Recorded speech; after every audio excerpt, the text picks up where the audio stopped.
So when the family is assembled and you have like said everything you wanted to say together, and you have maybe held hands in a circle and made a few prayers or sang songs for this person, you can also put a little photo on their chest or something like this. It's normally good before the funeral home comes and they get picked up to make sure there's under them some kind of sheet that you can wrap around them, and so that you can protect them that way. And maybe whatever you want to send with them, like a photo or something, put on their chest, and it's going to be enclosed in that sheet. And so when the funeral home comes, they will normally come with something like a stretcher on wheels, and we'll put this person on there.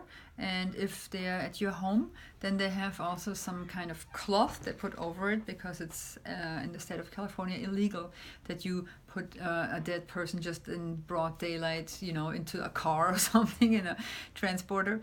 And so that means for temporarily you have to say goodbye to that body and have them leave the house. Now, one word for this emotional part of this, for some people or many people, it's a very hard place to be in, to have this person see them leave the house. And this is when most of the emotions will come up again. So if there's kids in your party, kids normally, they should always be included in every step that's happening there, so that they feel they're not excluded. It's not their fault. They are part of the community and of the family. So just, hold them. And if they cry, it's okay. If you cry, it's totally okay. Don't try to pull yourself together and be so super strong.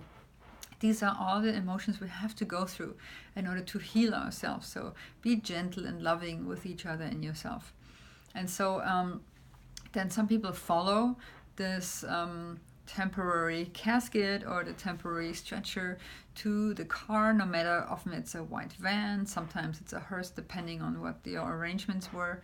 And so then, you sometimes wave after the car and walk back in the house with a feeling of emptiness and feeling the house is now empty. This person has been there in this one specific room for so long, and maybe you have taken care of them, and suddenly it's all different.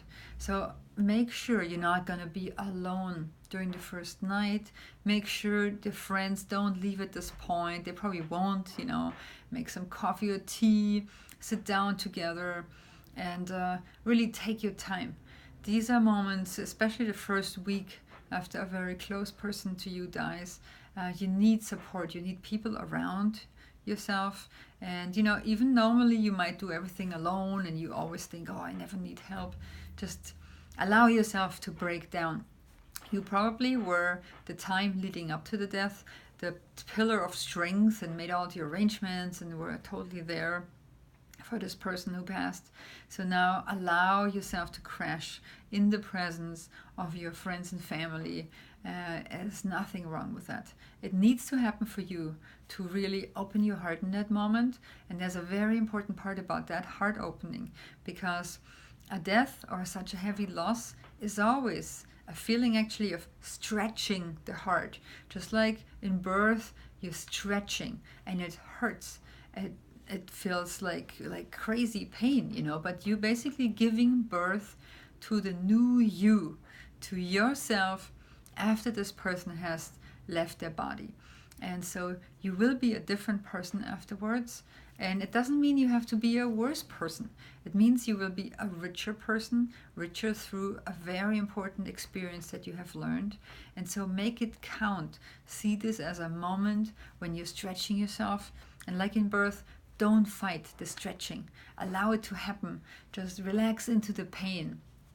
And so take all the help you can get from friends. And then, of course, comes this phase after 2-3 weeks when you think, oh, now the worst has already passed, when it again and again comes hitting you. And it will, mostly it's about 2 years. It really takes 2 years, where in between you feel totally fine, and then it's suddenly Christmas, or it's a special day, or your anniversary, or I don't know what, and you totally break down all over again. So be prepared for this and be loving and gentle with yourself. It's a total normal process. Don't fight it, embrace it. It's there to help you to grow your heart. And when you make it through this process of grieving with your heart intact and growing, you come out of this a much bigger person whose heart can hold so much more love and compassion that, it's a wonderful thing. So one more word I want to say also about if you then arrange for a viewing before the actual burial or cremation. There's ways to do a viewing either back at your house, so the person can be prepared and dressed again, and brought back to your house when you have a bigger place, and so you can put them on dry ice. The funeral home can do that for you if you want to even keep them for 2-3 days before the burial or cremation. This can be done in most cases without embalming safely for at least a week, in some cases for 2 weeks. It always depends on how old this person was.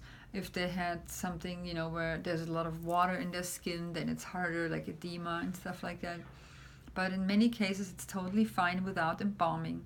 The whole thing about embalming is a myth that a person that has passed, that the body is getting smelly really quick and looks weird and is unhygienic or unsanitary. I must say, my personal belief is that funeral homes have made a lot of money with embalming, so they sell it as if it's a total vital important thing that you cannot avoid, but it's actually not true. You don't have to violate the body with embalming. Embalming means there's an incision in the neck made, and a liquid similar like formaldehyde, it's mostly a blue liquid, is pushed into the veins and arteries, and it pushes out the old blood. And so it's a pretty unnatural process, because of course the whole body will be filled with about 2 gallons of formaldehyde. And I'm a kind of environmental person, and I'm trying to avoid this whenever we can. There's nothing illegal about having viewings without embalming. I've done viewings in churches and funeral homes and homes in many places, and it's just not always needed. So just, be a little flexible and see if it's needed or not. Your funeral home will tell you.